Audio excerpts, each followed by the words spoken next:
오늘 우리 주신 하나님의 말씀은 사도행전 18장 12절에서 17절까지입니다. 사도행전 18장 12절에서 17절까지의 말씀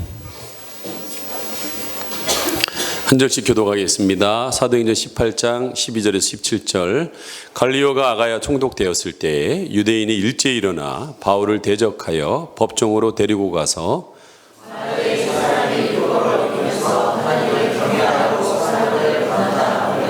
바울이 입을 열고자 할 때 갈리오가 유대인들에게 이르되 너희 유대인들아, 만일 이것이 무슨 부정한 일이나 불량한 행동이었으면 내가 너희 말을 들어주는 것이 옳거니와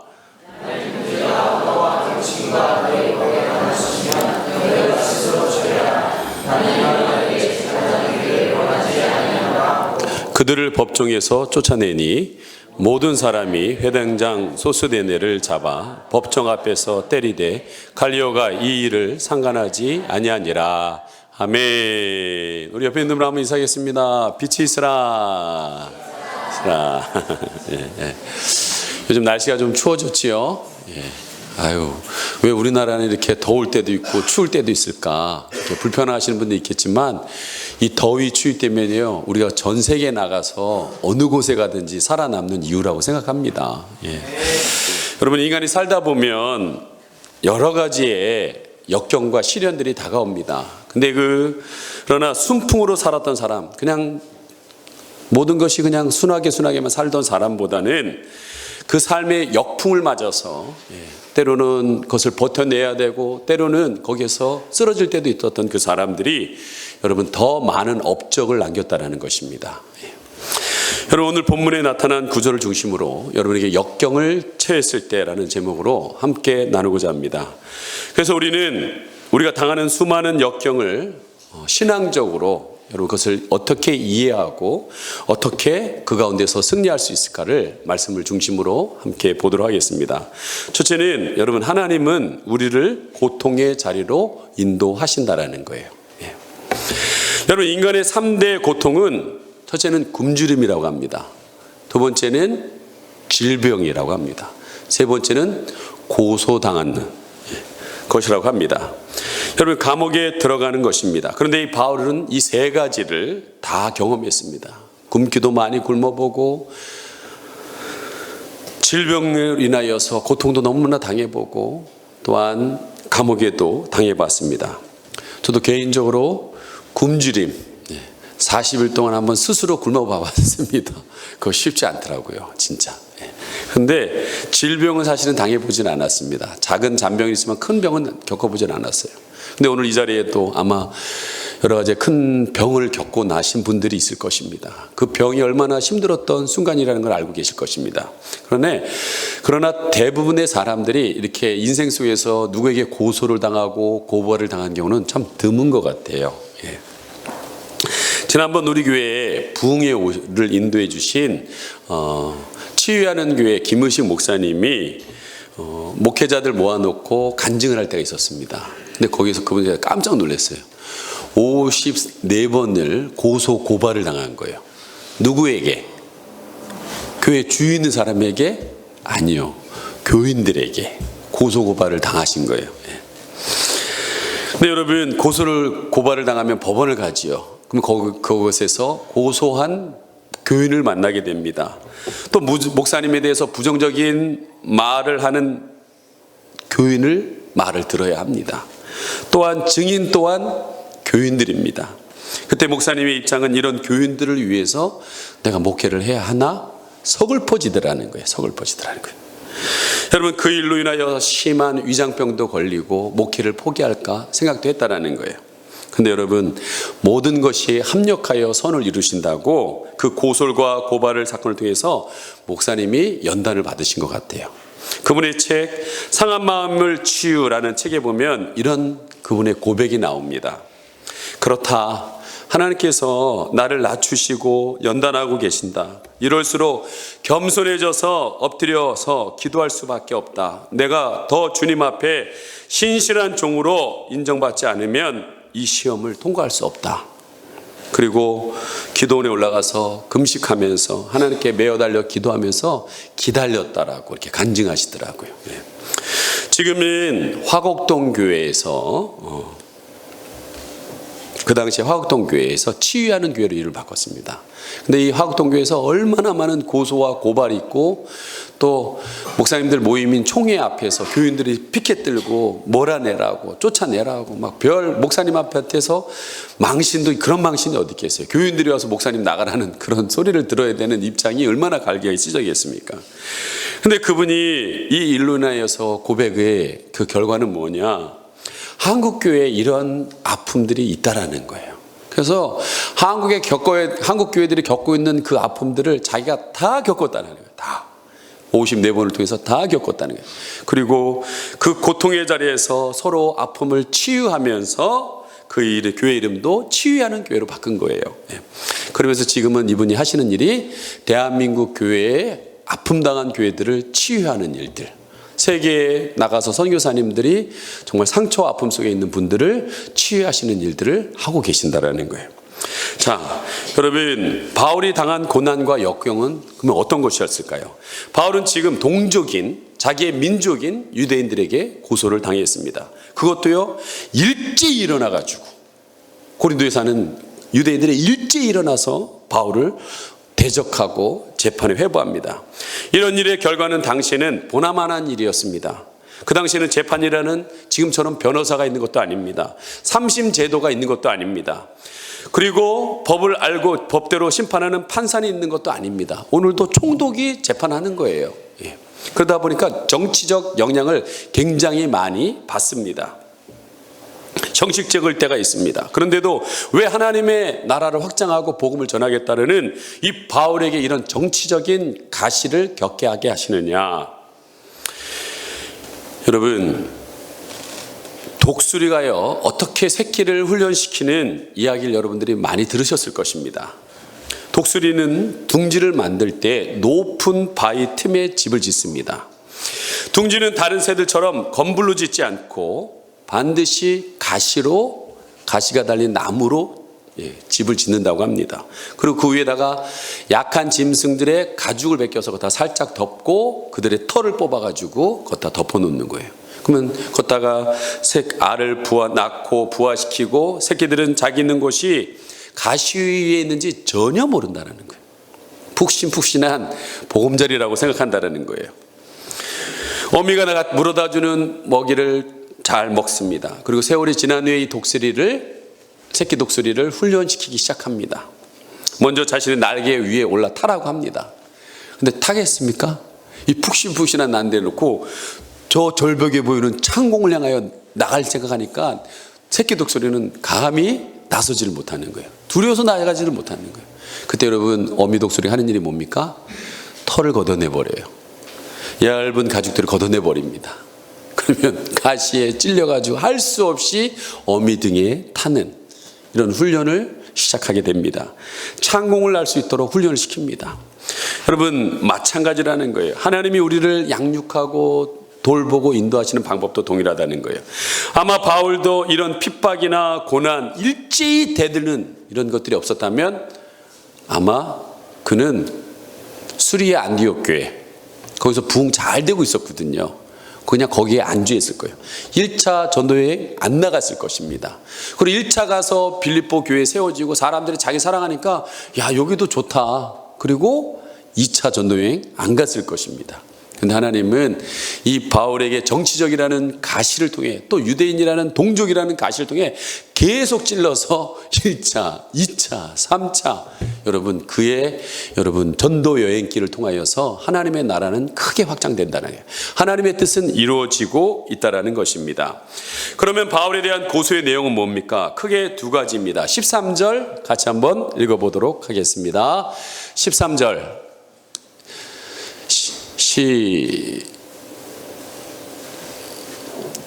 13절 같이 한번 읽어보겠습니다. 시작. 말하되 이 사람이 율법을 어기면서 하나님을 경외하라고 사람들을 권한다 하거늘. 이 말씀에 보면 말하되 이 사람, 바울이 율법을 어기면서 율법을 어겼다는 거예요. 첫째가 뭐냐? 율법을 어겼다는 거예요. 유대인들이 그렇게 생명같이 여기는 율법을 어겼다는 거예요.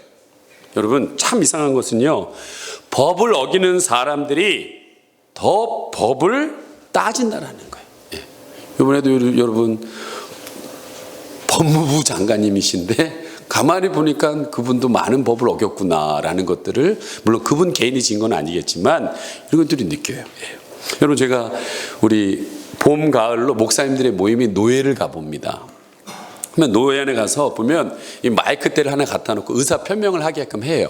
그러면 목사님들이 다 그런 건 아닌데 꼭 얘기하시는 분들만 있어요.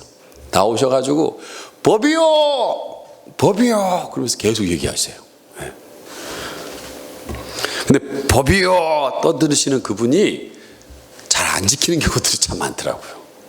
그 한 예가 오전에 그렇게 작년에 가을 노예 때 갔더니 법이요, 법이요 하고 있던 그분이, 제가 좀 바쁜 일이 있어서 중간에 이제 나오려고 했는데 제 차 앞에 불법 주차한 차가 있더라고요.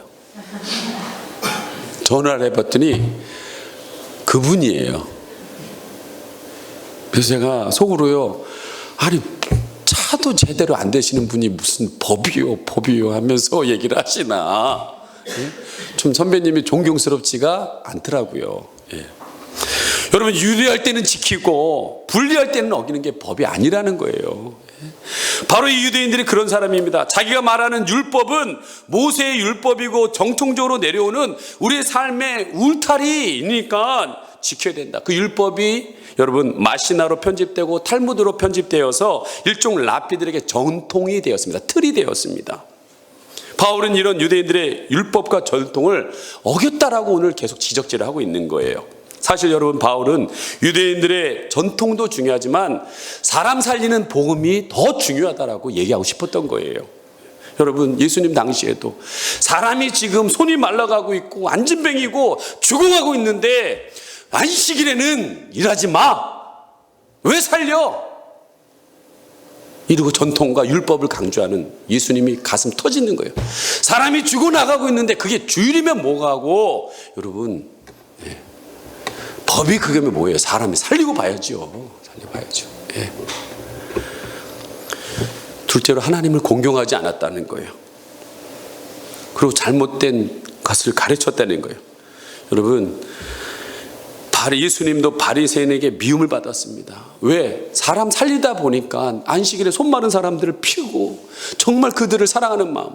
여러분, 하나님을 하나님의 공경을 하려면, 여러분, 부모님을 공경하려면 제일 공경이 뭐예요? 부모님의 마음을 알아야 될 거 아니에요. 뭘 그렇게 해주는 것보다는 마음을 아는 게 중요하잖아요. 전에 한번 여러분에게도 한번 말씀드렸지만, 제가 저희 아버님 명절 전에 모욕시키려고 가려고 그랬더니 중간에 저희 어머니한테 전화했더니 어머니가 그러시더라고요. 야, 지금 비 온다고 그러는데 너 왔다가 또 자고 갈 것도 아니잖아. 다시 새벽 기도 때문에 가야 될 거잖아. 그러면 너 왔다가 저녁에 가면 나는 근심해서 잠을 못 자. 중간에 얘기하시더라고요. 그냥 돌아가라고. 여러분, 그 마음을 무시하고 찾아가서 아버님 한번 모욕시키는 게 그게 효도입니까? 아니면 그분의 말을 따르는 게 효도냐는 거예요. 중요한 것은 부모의 마음을 헤아리는 게 사실은 더 공경 아니겠습니까? 예. 여러분, 하나님도 마찬가지예요. 우리 아버지잖아요. 그분의 마음을 알고 그분의 마음을 시원케 해줘야지 그것이 진짜 공경이지. 하나님은 지금 살리기를 원하시는데 전통이라든지 우리가 하는 방법대로 안 한다고 안 해서, 여러분, 바울이 가서 열심히 복음을 전했더니 이방인들이 예수님을 믿었어요. 그랬더니 유대인들이요 트집 잡기 시작해요. 야, 믿는다고 다 되는 게 아니야. 할례 받아야 돼. 우린 태어나면 할례를 받아야 하나님 백성이야. 할례 안 받은 데는 하나님 백성 아니야. 복용수술 해야 돼. 거룩하게 껍질 벗겨내야 돼. 여러분, 그게 그렇게 중요합니까? 저는요 12월 셋째 주 추수감사절 세례를 베풀기 원합니다. 근데 제가 많이 기도했어요. 진짜 세례는 무엇이냐? 물 조금 끈지고 성부 성자 이름으로 나는 이제 하나님 백성이야. 그리고 삶이 전혀 아닌 삶을 사는 그건 세례가 아니에요. 진짜 세례는 내 주인을 바꾸는 거예요. 물속에 원래는 침대가 맞는 것 같아요. 제가 볼 때는요. 물속에 푹 들어가가지고 나는 완전히 죽었다 그러고 푹 나와서 나는 새로운 생명으로 태어나는 거. 나는 이제는 예수님을 나의 주인으로 삼기고 살겠다라고 하는 그 고백과 삶이 진짜 세례라고 좀 믿습니다. 아이고 내가 받지 말아야겠다 야. 그렇게 생각하지 마시고 그런 믿음으로 받으시라고요. 우리 연약해서 여러분 넘어지고 쓰러질 수 있습니다. 그러나 그 믿음으로 받으라고요. 내 삶의 주인을 예수님으로 바꾸겠다라는 마음으로 받으시라고요. 예? 예. 근데 너무나 편견 속에 있어요. 너무나 자기 주장만이 다 옳은 것처럼 얘기해요. 예. 먼저 하나님의 마음을 아셔야 돼요. 정말 하나님이 뭘 원하시는가를 진짜 아셔야 된다는 거예요. 그래야 하나님의 손길을 느낄 수 있고요. 하나님의 마음이 내 마음을 저려져 오는 거예요. 자, 우리가 당하는 수많은 역경을 신앙적으로 바로 이해하고 어떻게 승리할 수 있을까? 두 번째는요, 하나님은 돕는 자를 붙여주신다는 거예요. 돕는 자를. 예. 여러분 다음에 살펴볼 것은 당시에 재판관으로 요청받은 이 갈리오 총독의 자세입니다. 그는 14년 동안 아가야의 총독으로 있었습니다. 그리고 네로를 제거하려고 하는 음모에 가담했다고 해서 제거된 사람입니다. 근데 황제에게는 부담이었지만 이 바울에게는 갈리오에게는 큰 도움을 준 사람이 되었습니다. 그는 고린도 지역에 포함되는 아가야 지역의 총독입니다. 그는 하나님을 알지도 못해요. 믿지도 않습니다. 그런데 이 하나님께서 이 갈릴리오의 마음에 감동을 주셨는지 기준을 주셨는지 이 재판을 거부해 버립니다. 15절 같이 한번 읽겠습니다. 시작. 만일 문제가 언어와 명칭과 너희 법에 관한 것이면 너희가 스스로 처리하라. 나는 이러한 일에 재판장 되기를 원하지 아니하노라. 당시 그는 총독으로 취임한 초기입니다. 이 사건을 담당하게 됐습니다. 유대인들은 이 갈릴리오 총독이 총독된 지 얼마 안 됐기 때문에 이 돌아가는 정세를 잘 모르기 때문에 이 기회를 이용해서 이 바울과 그의 무리들을 다 쳐버려야겠다라고 결심하고 재판을 걸어온 곳입니다. 이 재판이라는 것이 아까도 말씀드렸던 것처럼 공의로 진행되는 것이 아니라 정치적 목적에 따라서 판단이 갈라질 수가 있다고 했습니다. 여러분 그 당시에 고린도의 유대인들을 수를 무시할 수가 없습니다. 그리고 아시는 것처럼 여러 유대인들은 어느 도시에 가든지 경제를 잡습니다. 이 경제권을 갖고 있는 유대인들을 무시할 수가 없습니다. 유대인들은 이런 약점을 알고요. 정치적으로 모의를 해서 그들의 뜻을 이루는 정치적 기회로 이용하고 있다는 거예요. 여러분 항상 사탄의 무리들은요. 정치를 이용할 때가 있습니다. 사람들을 괴롭힐 때가 있습니다. 하나님의 사람들을 괴롭힐 때가 있어요. 그러므로 정치는 없을 수는 없어요. 나라를 다스리려면 정치, 이 질서가 있어야 합니다. 그런데 때로는 그것도 사단이 사용할 수 있다는 것을 알고 계셔야 된다는 거예요. 지난주에 우리가 오후 예배를 드리지 않고, 안 드린 게 아니죠. 드리지 않고 경기도 도청 앞으로 갔습니다. 저희는 그런 일 별로 없었는데 갔어요. 간 이유가 있습니다. 거기 도청 앞에서 홀리 경기도, 거룩한 경기도를 회복하자는 기도회를 갖기 위해서 경기도 지역에 교회들이 모였습니다. 왜 모였냐면 경기도 의회가 성평등 조례 독소 조항을 통과시켰기 때문에 여기 갔습니다. 그게 뭐냐? 여러분 성이라는 이름은요. 하나님께서 우리에게 남성과 여성이라는 양성을 허락하신 거예요. 근데 성이라는 그 하나 안에 이 성 하나에 남성과 여성만 성이 아니라 이 사람이 동물하고 사랑을 빠지는 것도 성이요. 이 사람이 어린아이를 사랑하여서 취하는 것도 성이요. 남자와 남자끼리도 사랑하는 것도 성이요. 여자와 여자끼리 사랑하는 것도 성이요. 그렇게 따지면요. 수도 없는 성이 나오는 거예요. 그리고 그거 다 인정해 줘요. 여러분 같으면 여러분 어린 자녀들 어떻게 하겠다는 걸 그걸 인정할 수가 있겠냐는 거예요. 그리고 그것이 맞다고 아이들을 어렸을 때서부터 가르치라고 돈 주고 여러분 낸 세금 주고 그 사람을 가르치라고 보낸다는 거예요. 그래서 어린아이 때부터 그 교육을 시키겠다는 거예요. 물론 약자를 도와주고 평등이라는 안에서 도와주는 건 말리지 않습니다. 그러나 잘못된 걸 자꾸 아이들한테 가르치고 잘못된 것이 옳은 거냐 얘기하는 것은 잘못됐다는 거죠. 우리는 그걸 반대한다라는 거예요. 그래서 개정하라고 얘기했습니다. 근데 제가 거기 앞에 서서 많은 분들이 이야기하는 것들을 강사님들이 얘기하는 걸 가만히 듣다 보니까 참 경기도 도의원 한 분이 10년 동안 이걸 포기하지 않고 하다 안 되면 또 몇 년 후에 또 하고 하다 안 되면 또 하고 안 되면 또 해서 이걸 통과시킨 거예요. 우리가 버젓이 교회 안에서 평안하다 타고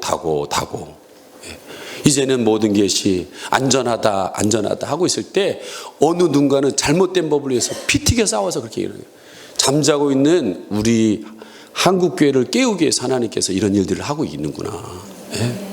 그 60년대 70년대 어려울 때는 살려달라고 기도하고 그러던 우리가 좀 살만해지니까 하나님 없다 그러고 하나님 무시하는 말을 막 해버리고 이런 상황이 있는 거예요. 여러분, 하나님은 우리를 깨우기 위해서 그들도 이용하시는 거예요. 근데 놀라운 것은요, 이 갈리오 총독이 유대인의 재판 청구를 거절해 버립니다. 내가 고린도시의 행정적인 일들, 그럼 법적으로 잘못한 사람을 내가 재판하는 일은 하겠어. 그런데 종교적인 문제는, 또 율법의 해석의 문제는 내 영역이 아닌 것 같아. 자, 너희들끼리 알아서 해. 그걸 보내버린 거예요. 여러분, 기독교를 말살하려고 했던 유대인의 모의는 실패로 돌아갑니다. 하만이 유대인들을 죽이려고 할 때 하나님께서 에스더라는 여인을 통해서 뒤집어서 사용하는 것들을 보게 됩니다. 당시 유대인들이 로마의 신문지에 있었기 때문에 로마에 반드시 세를 내야 했습니다. 그러나 이 경건한 자들은 인두세를 내는 것을 거절했습니다. 그래서 성전 안에서 로마의 돈이 아닌 히브리인들의 고유한 돈으로 성전세를 바칠 때도 있었습니다. 그만큼 로마인들을 싫어합니다. 근데 이상한 일은요, 이게 서로 싫어하는 사람들이요, 하나님의 사람들 잡아 죽이려고 할 때는 탁 일치하고 있다니까요. 심지어 여러분, 바리새인 사두개인은 교리가 완전히 다릅니다. 맨날 싸웁니다. 그런데 예수 믿는 사람들을 예수님을 죽일 때는 딱 하나가 돼가지고 나가는 걸 보게 됩니다. 지금도 이런 현상이 많이 일어납니다. 서로 원수인데 악하게 행하기도 하는데, 여러분, 하나님 나라 역사할 때 딱 같이 뭉쳐서 반대하는 이게 있다라는 거예요. 근데 하나님께서는요, 이러한 연합을 깨버리는 거예요. 지금 누굴 통해서요? 갈리오 총독이라는 사람을 들어서 깨버리는 거예요. 여러분, 바울을 도와주는 이 갈리오 총독을 하나님께서는 여러분 예비하셨다라는 거예요. 예수님 믿지 않아도 예비하셨다라는 거예요. 이것을 우리는 뭐라고 그러냐? 여호와 이레라고 합니다. 하나님이 준비시켰다라는 거예요. 저도 목회하면서 사람들의 말에 수없이 참 힘들 때가 있었어요. 이런 보이지 않는 현실, 진짜 언제까지 이 지하에 있어야 되나? 끝도 없는 이 지하실에 있어야 되나? 막 그런 순간들이 있었습니다. 막 파도 치듯이 마음에 걷잡을 수 없을 때가 있었습니다. 그러나 그때마다 참 낙심할 때마다 사람을 보내줘서 용기를 주시거나 실망할 때 되면 또 어떤 일이 벌어져서 사건이 넘어가고, 여러분, 하나님은요, 우리의 지난 인생 속에서 가만히 생각해 보세요. 생각지도 못했던 어떤 사람을 붙이기도 합니다. 생각지도 못했던 어떤 사건을 통해서 내가 너와 함께하고 있다는 사실을 여러분 알려주신다는 거예요. 여러분, 그거 생각하면 지금 그렇게 여러분 역경 앞에서 힘들어하지 않으셔도 됩니다. 마지막은요, 이 수많은 역경을 우리가 신앙적으로 바로 이해하고 어떻게 승리할 수 있을까? 이 유대인들은요, 계속적인 악행이 있지만 끝까지 가봐야 한다는 거예요. 끝까지 가봐야 한다는 거예요. 자, 유대인들은 갈리오 재판을 거부합니다. 그리고 뭐예요? 창피를 당한 거예요. 봉변을 당한 겁니다. 목적을 이루지 못했어요. 그럼 여러분, 사람이 그렇게 목적을 했는데 안 되면 어떻게 해요? 분이 확 올라오잖아요. 그들은 그 분풀이를 안식일마다 회당에서 강론을 허락한 회당장 소수대를 구타하기 시작합니다. 총독 앞에서 막 구타하는 거예요. 막 패는 거예요. 자, 17절 같이 한번 읽겠습니다. 시작. 모든 사람이 회당장 소수대를 잡아 법정 앞에서 때리되 갈리오가 이 일에 상관하지 아니하니라. 회당장인 소수대를 대신 잡아 때리기 시작합니다. 지금 뭐 하고 있어요? 꽁 대신 닭이에요. 누굴 패고 싶었어요? 바울을 패고 싶었던 거예요. 바울을. 근데 그게 안 되니까 회당장 소수대를 마구 때리기 시작합니다.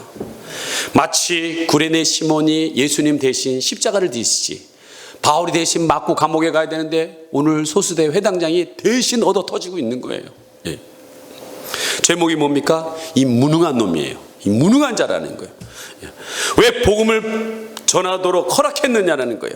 유대인들은 소수대를 선임자인 그리스보, 그 전 회당장인 그리스보가 기독교인이 된 것에 대해서 굉장히 기분이 나빠하고 있었습니다. 여러분 8절 말씀 함께 보겠습니다. 8절 시작. 또 회당장 그리스보가 온 집안과 더불어 주를 믿으며 수많은 고린도 사람도 믿어 세례를 받더라. 너 바로 앞에 회당장 그리스도가 예수 믿고 변화됐는데 그거 하지 말라고 널 붙였는데 넌 왜 무능하게 그걸 못 막았냐라고 시고 소수대를 여러분 힘들게 하고 있습니다. 그러면 소수대는 무능한 자였는가? 그렇지 않습니다. 여러분 그 당시 회당은요, 율법에 대해서 누구든지 말을 할 수 있도록 장소를 제공하는 장소였다라는 거예요. 그래서 예수님도 거기서 전했고 베드로도 전했고 베드로도 전했다라는 거예요. 자기가 마땅히 해야 될 일을 한 것뿐이에요.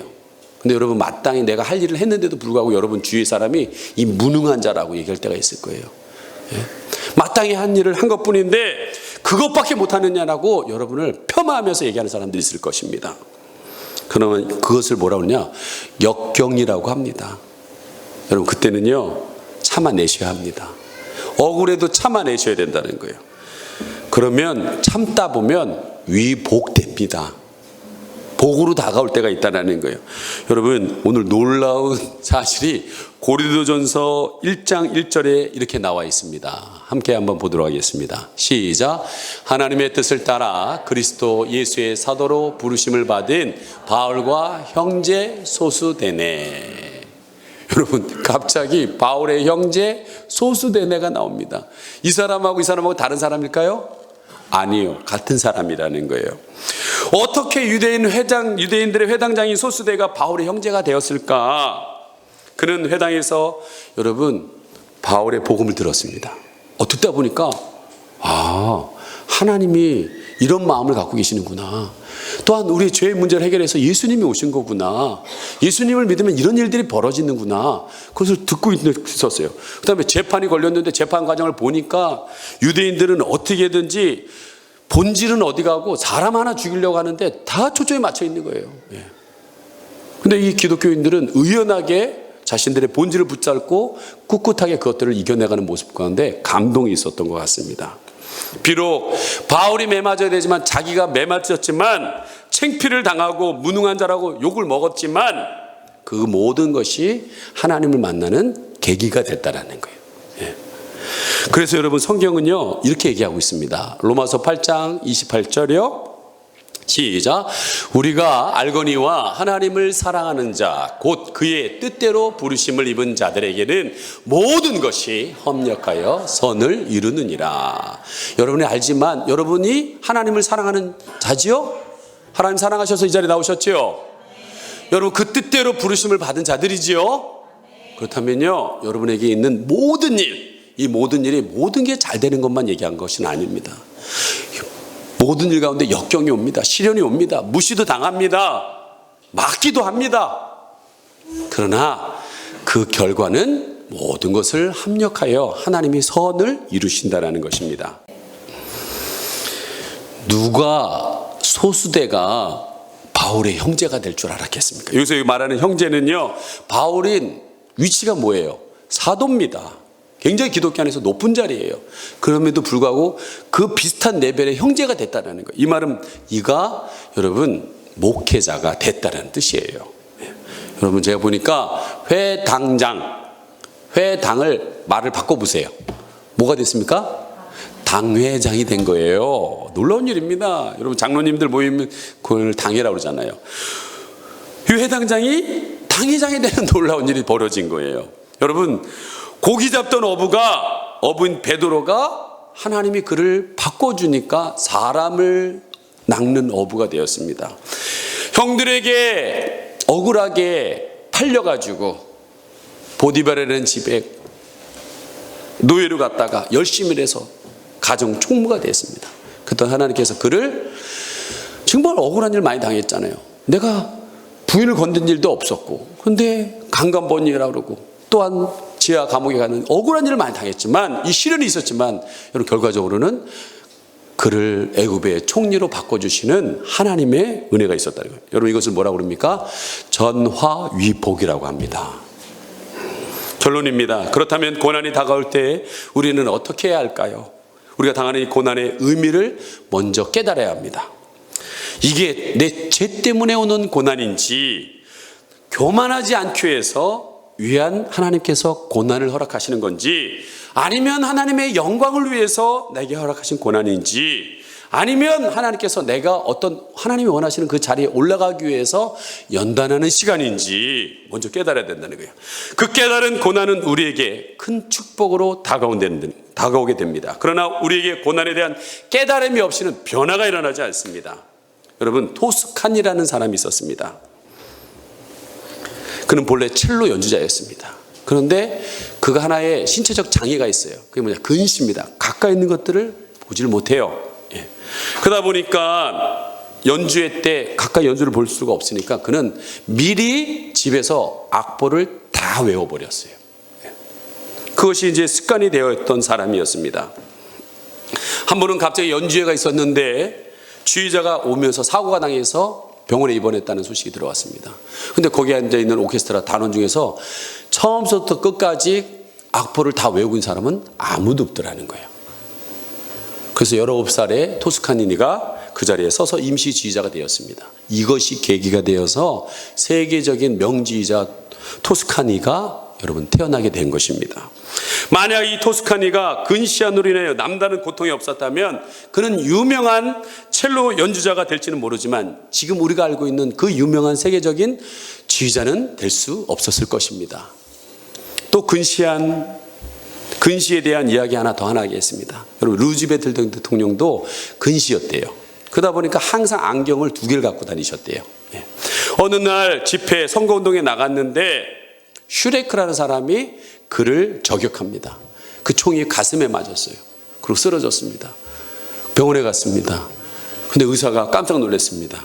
그 안주머니에 놓아놨던 안경집이 그 각도를 꺾어서 심장을 피하게 해서 살게 했다라는 거예요. 이 안경집이 대통령님을 살리셨습니다 라고 의사가 얘기했더니 루즈벨트가 이렇게 얘기합니다.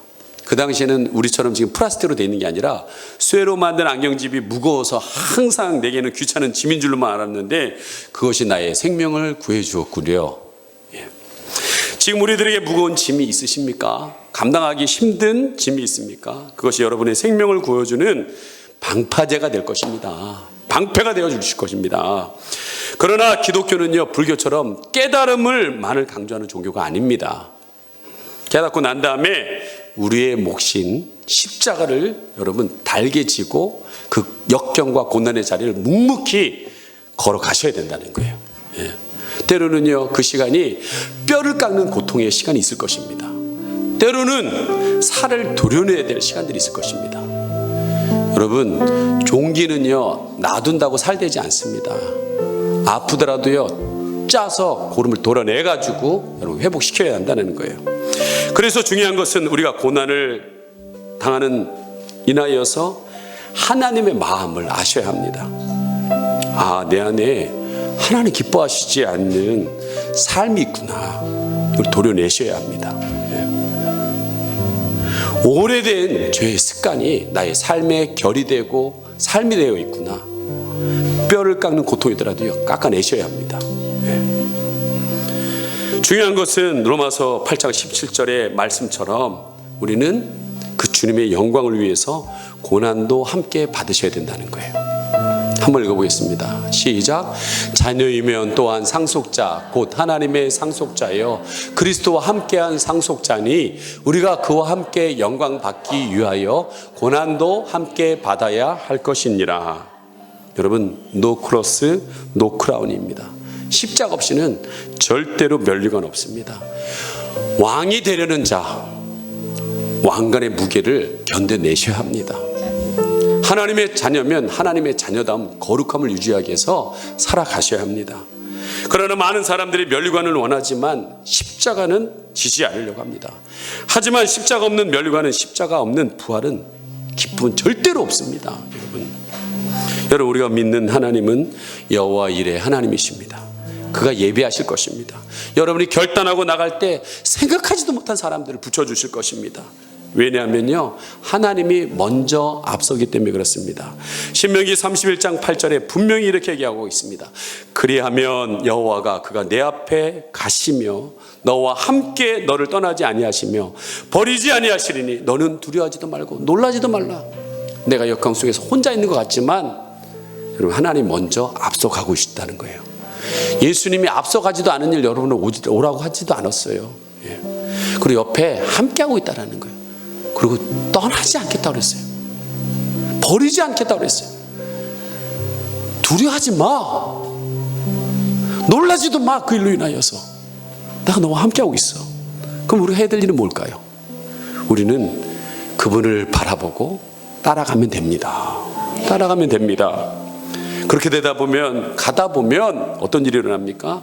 여러분, 찬송 가사처럼 이 풍랑으로 인하여, 이 역경으로 인하여, 이 아픔으로 인하여 더 빨리 갑니다.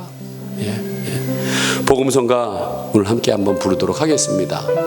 저는 이 찬양 간사를 오늘 기도하셨던 한지영 권찰님에도 보내주셨는데 그 입에서 기도가 이렇게 나오시는 것 같아요. 여러분, 내가 당하는 일들 항상 그 자리에 있지 않습니다.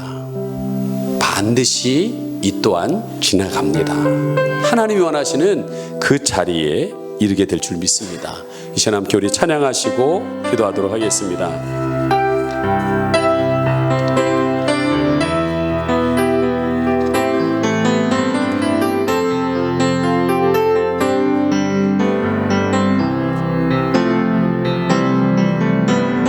고단한 인생길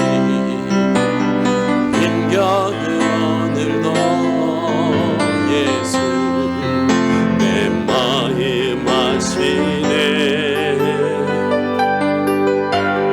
지나간 아픔도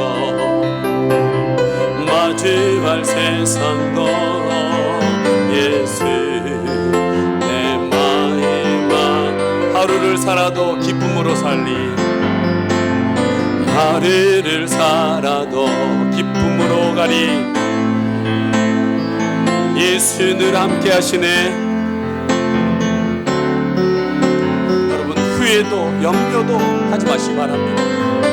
후회도 염려도 온전히 맡기리. 예수 함께. 우리 가슴에 손을 얹고 찬양합니다. 믿음의 흔들어 주를 보니 이 또한 지나가리라. 늘어진 내 삶의 시간 속에 주의 뜻 알게 믿음의 눈 들어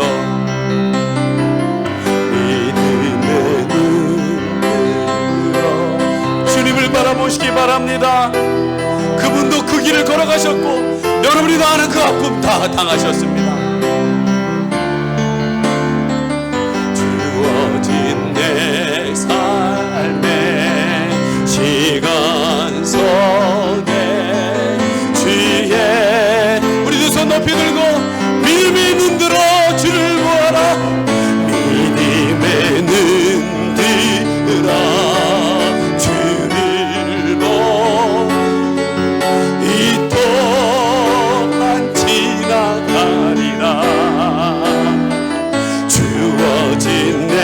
삶의 시간 속에 주의 뜻 알게 우리 시간 함께 기도하기를 원합니다. 우리 인생에 고단할 수 있습니다. 힘겨울 수 있습니다. 후회도 오고 염려도 가득할 수 있습니다. 그러나 하나님은 우리의 인생을 고단하고 힘에 겹도록 만드시지 않으셨습니다. 그렇다면 에덴 동상을 허락하지 않았을 것입니다. 물론 죄로 인한 고통을 당하기는 있기는 하지만 때로는 어느 자리에 서도록 여러분을 연단시키는 시간이 있습니다. 또한 많은 사람을 살리는 통로로 사용하기 위해서 훈련시키는 순간도 있습니다. 우리는 그때 믿음의 눈으로 예수님을 바라보아야 합니다. 그분이 반드시 이 연단을, 이 시련의 시간을 지나가게 하실 것입니다. 그리고 여러분이 하나님이 원하시는 그 자리에 섰을 때 우리는 그때서야 하나님의 뜻을 알게 될 것입니다. 그 뜻을 알게 됐을 때 가슴 깊은 곳에서 하나님 감사합니다, 하나님 감사합니다, 그 놀라운 고백과 찬양이 나오게 될 것입니다. 하나님 그 순간까지 나를 붙잡아 주시고 떠나지도 마시고 나와 함께 동행하여 주시옵소서. 우리 주여 한번 부르고 기도합니다. 주여.